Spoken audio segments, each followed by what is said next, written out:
Love and light, love and light, love and light, love and light, healing, love and light, healing, love and light.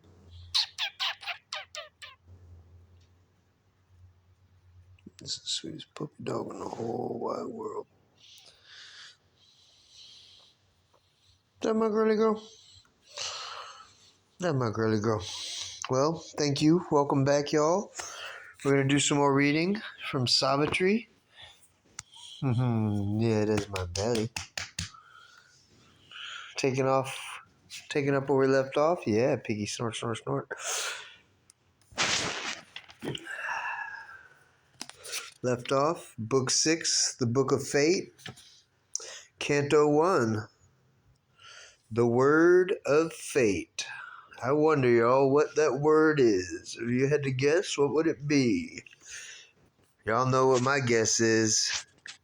It's part of my saying, and it's a thing I'm saying every other couple lines. Y'all know.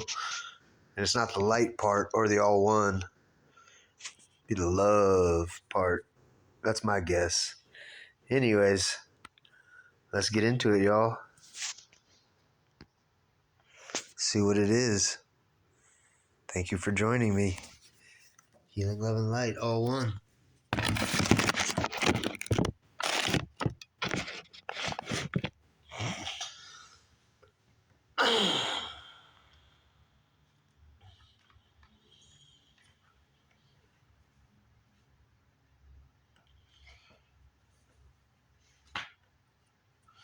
Remember, always bless your water.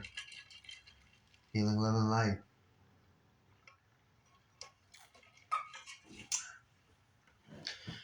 To unlock your highest divine blueprint or whatever you want. It'll be done, I promise. So, as we continue on.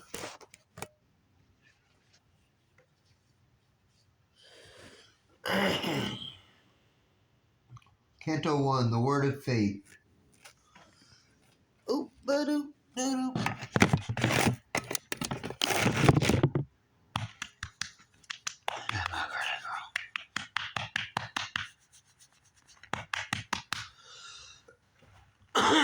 In silent bounds bordering the mortal's plain, crossing a wide expanse of brilliant peace, Narad, N-A-R-A-D, the heavenly sage from paradise, came chanting through the large and lustrous air,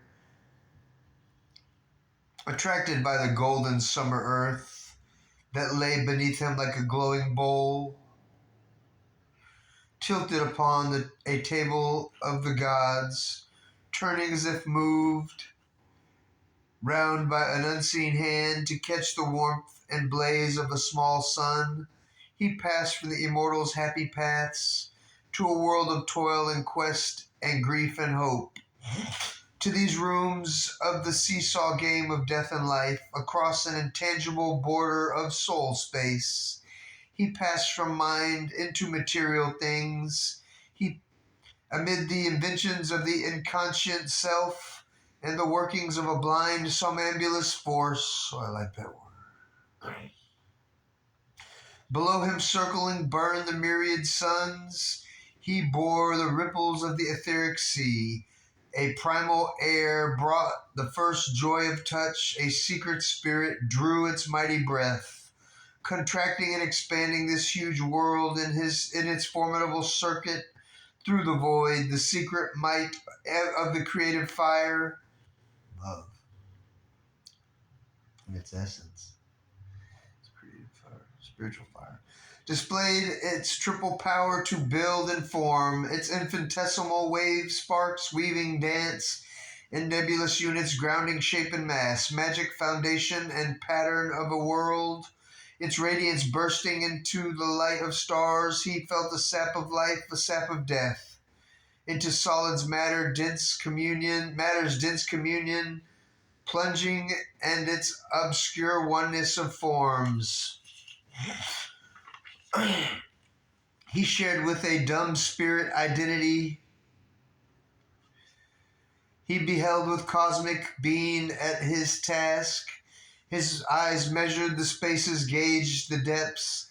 His inner gaze, the movements of the soul. He saw the eternal labor of the gods. He looked upon the life of beast and men. A change now fell upon this singer's mood. A rapture and a pathos moved his voice. He sang no more of light that never wanes, and oneness and pure everlasting bliss. He sang no more the deathless heart of love. His chant was a hymn of ignorance and fate.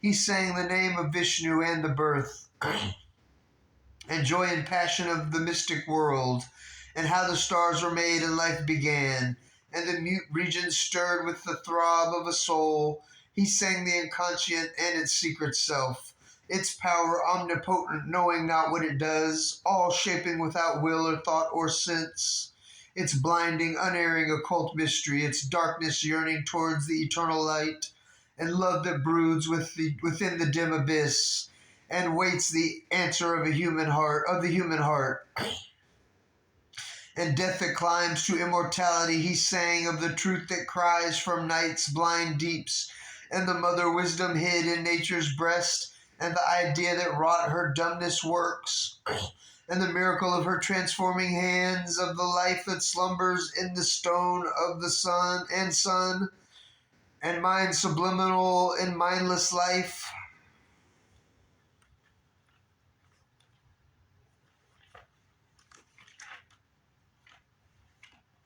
I know what the pages to tear. This is awesome. This book. Mindless life. And the consciousness that wakes in beast and men. He sang of the glory and marvel still to be born, of Godhead throwing off at last its veil, of bodies made divine and life made bliss. Immortal sweetness clasping immortal might, heart sensing heart. I love you, heart.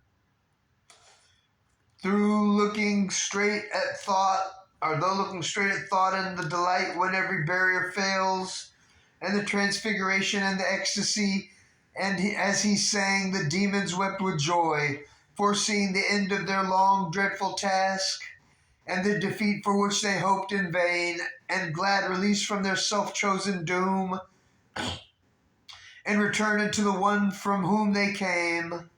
He who has conquered the immortal seats came down to men on earth, the man divine, came down to men on earth, the man divine. As darts a lightning streak, a glory fell, nearing until the rapt eyes of the sage looked out from luminous cloud and strangely limed.